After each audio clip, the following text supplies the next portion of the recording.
A lot of you might know the history of the Sturgis Motorcycle Rally. You know, we're going to step all the way back. As you can see right now, we're in front of something. And we're going to tell you a little bit about that today. We've got somebody that's going to talk to you a little bit. So we're going to step all the way back to 1936 when Pappy Hoel started his Indian dealership. And so for that, we're going to go inside Pappy Hoel's dealership and his shop that he had. Now, some of it's been added on over the years, but let's go inside and take a look and have him explain to us what's going on now. Let's go take a look inside Pappy Hoel's original Indian dealership. And stay all the way to the end because we got something special they're going to offer you. Hi, I'm Vinny. And where are we at? We're at Pappy's Vintage Cycles in Sturgis, South Dakota. That's pretty special. It is. We're at ground zero.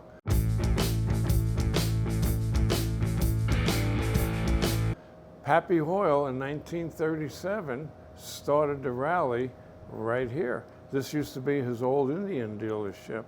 He started with 7 people, and look what it's grown into. I'm bringing the old Indians back, the old Harleys back. I'm trying to get Pappy and Pearl's legacy back up into mainstream so that they don't disappear into history. So I want to bring the legend of Pappy and Pearl back into mainstream. Sturgis, along with the Jack Pine Gypsies, I mean, they were very much an integral part of the rally also. I have probably the largest collection of kidney belts, if you look, probably anywheres. I have all the variations of kidney belts, and I'm even getting into a lot more personal belts where people will get them and make them personal. I got a lot of grandchildren of old riders that when they used to wear these belts, and they'd hand them down to me and say, hey man, we'd like to put these in a place of honor. So if you have an old kidney belt, bring it to me. So talking about younger people, tell them why they wore a kidney belt and when. Well, back in the day, there was no highways, no blacktop, dirt roads. Motorcycles didn't have any suspension except for your front end and your seat. They had rigid frames. And man, when you went over a rock, or you could run over a match and tell if it was burnt or not, you wanted to save your kidneys, so they strapped these babies on you, and it just helped with your posture and hopefully saved your kidneys. But many years ago, I had a lady come in. Her name was Chris Edwards, and she was one of the original motor maids. And she came into my shop in Colorado, and she's seen all my collectibles, and she says, you know what? I got some stuff that you might like. And this woman, Chris, back in the 40s and 50s, rode every state in the United States. And this was her kidney belt up here. This real pretty flowered one. And she gave that to me along with her stroker cap. You know, back in the day, everybody had a little hat. And she told me, says, you know, Vinny, back in the day, the more pins you had in your hat, the more hip you were. There you go. And she goes, I got a hat, weighs 7 pounds. I go, no, you don't, Chris. She goes, I'll bring it in tomorrow. I'll be damned. She brought me in this hat wrapped in a plastic bag, and that was the main piece of all my collectibles. It had pins from all over. As a matter of fact, I have it in back, but it's packed away because I'm still unpacking. I had a Rocky Mountain Harley Davidson. We went in business in 1979, back when things were really good. That's the year we got married. I had a good partner named Terry Dunkel. Me and him were just young kids, and we both had a dream, and we loved bikes. We started a dealership, and we did pretty good. After a few years, he got married, and he was starting to move around, so he left the dealership. And then I got married, and Jesus, life kept going on, motorcycles kept going on. And God, within years, the old dealership we bought wasn't even on the list, it was so bad. But within 2-3 years, we got into the top 100. And then after about 10, 11 years, we got into the top 10 in the whole, in the world, basically. It was Rocky Mountain Harley Davidson. We knew how to take care of customers, customer service.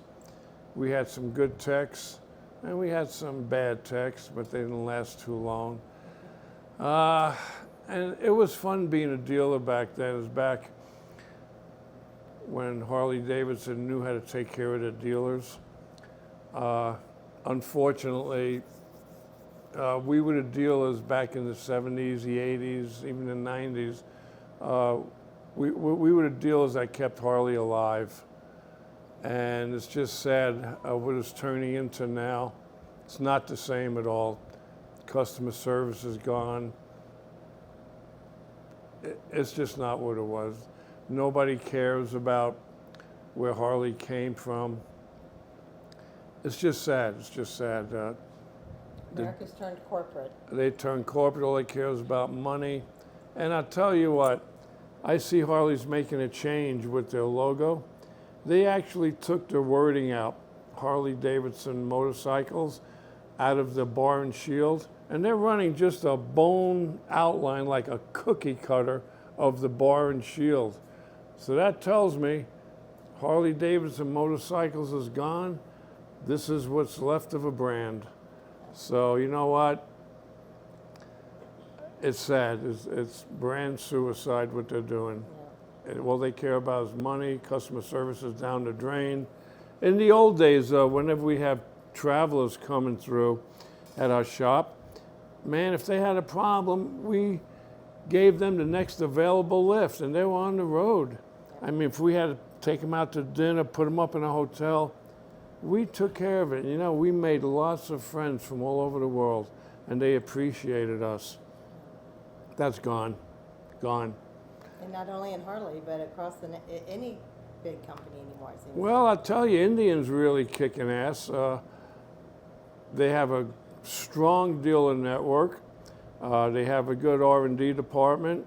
The bikes are more bang for the buck. They're faster. Indians, their scouts, their pursuits, they're killing it on the racetracks. And even the customers love them. They're coming out with really nice trikes, sidecars. I'll tell you what, Indians got my vote now. You know, I like the old Harleys when they were really Harleys. Now, you can't even get them fixed anymore. And the price points are ridiculous. When did you sell your dealership? 2 years ago. Okay. So you had it for how many years total? I got into business in 1979. All of our good customers have stuck with us through the good times and the bad times. Thank you, guys and gals. Let's go take a look at some of your bikes you got. Oh boy. I'm still moving stuff in here, so things are a little cluttered.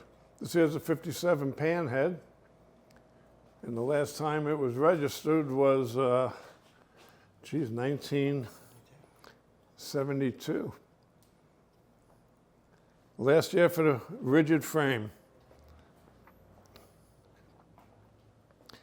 We got some other bikes here. We got a 49 Cervicar.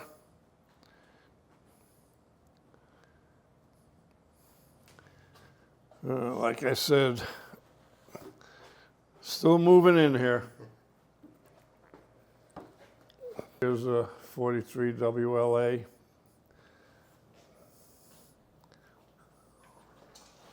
Here's a 29 JD.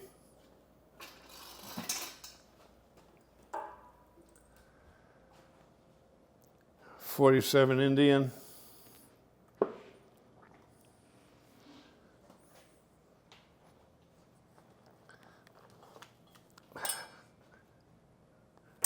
Hope you edited a lot of this stuff. 47 Knucklehead, making a bobber. This was the first bike me and Terry bought back in the 60s. And it's not what it looks like, how it looked back then. But I was able to find it after about 50 years. And I'm just trying to bring it back to life, looking like a bobber. This here is 1982 FXR. We won this for being the best dealer in our district. They only made about 28 of these. It was the first year for a spoke twin belt drive.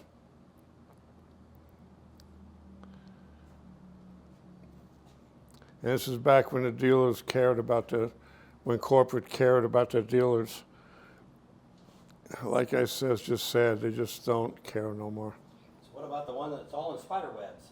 A custom bike we built.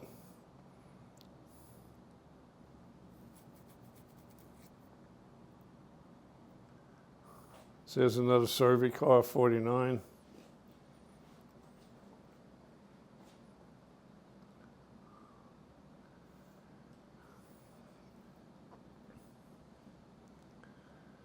This is a Survivor from Montana, old knucklehead.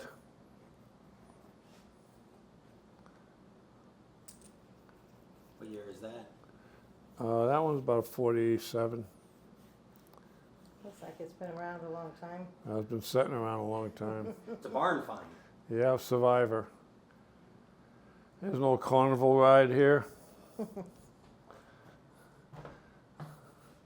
An old biker buddy of mine named Trucks built this trike here. He handmade that bed.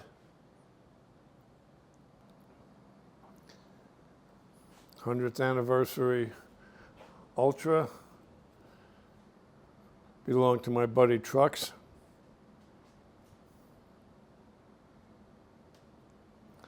Nice old fat boy.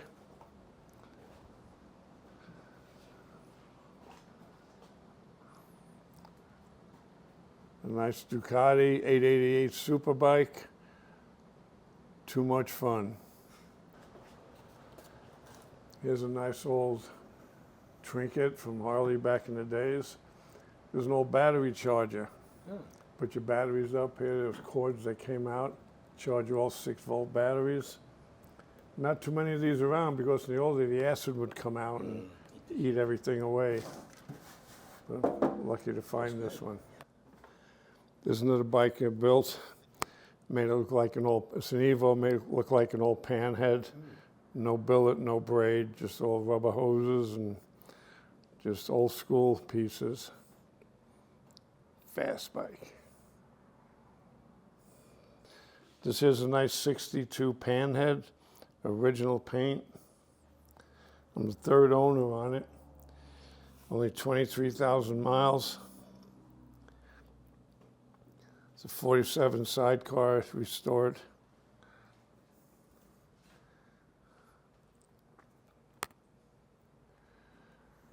Triumph Tiger Cub back there. So here's an 84 shovelhead special. Last year for the shovelhead. It's a nice piece.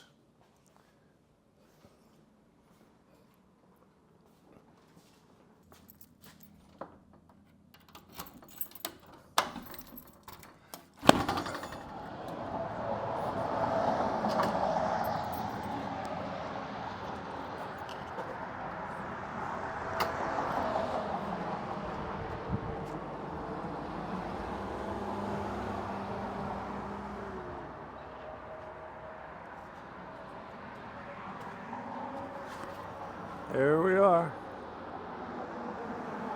In front of Rocky Mountain Harley Davidson, as soon as you come in, this was the first sculpture you've seen. Here's a nice quick story about Pappy and Pearl. Without them, this still be a sleepy little ag town. Yeah. This is a nice little 49 panhead chopper. It's got the best of both worlds. Somebody would enjoy to have this. You can get this bike and go anywhere.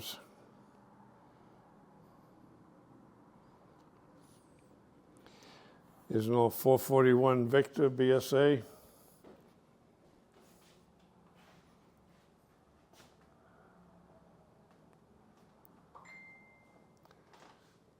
It's a nice WLA war bike.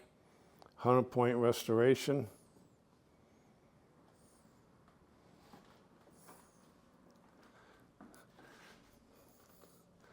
Some more BSAs.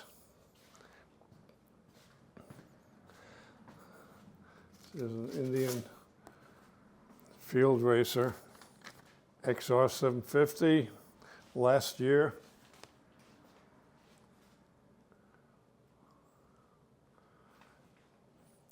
Old Enfield Indian, well Enfield.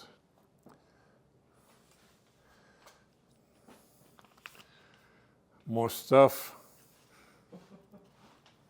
A lot of these movie posters from original movies.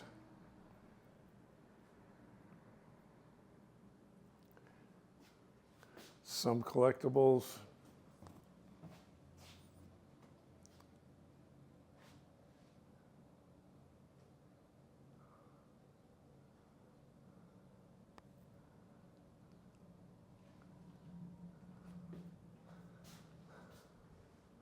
Chair come from the dealership too? I was in a dealership. Many people sat down and had their pictures taken in there. So what would you like to tell everybody? One last thing.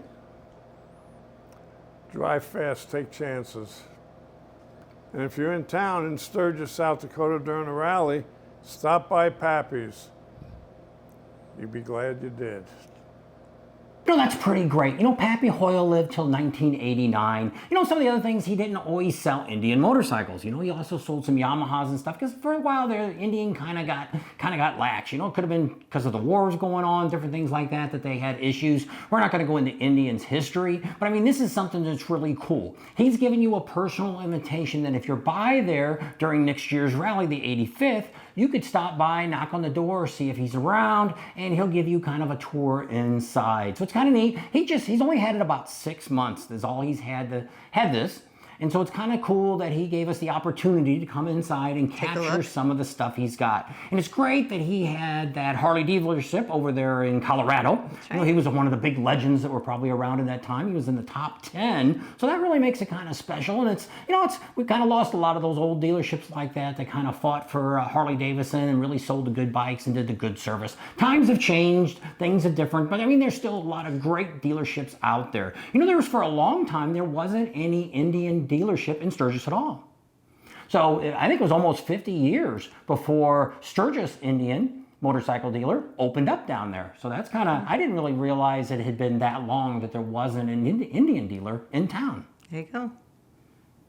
Thanks for hanging out with us. We hope you enjoyed the video. We thought it was kind of cool. Hope you did too. Subscribe to our channel if you haven't already. Share us with your family and friends. Give us a big thumbs up. Ring that bell for notifications, and we'll see you on the next video. And maybe we'll stop by there again next year and see if he's got everything kind of in order. Because it was kind of a shambles, and he apologized for that. And because he's still just trying to get moved in. He's got a lot of bikes that he don't even have in there yet. In storage, in different places, so yeah. So it's really cool. It's great to kind of step back there and realize you're in the shop that Pappy Hoel was in. That's right, where it all started.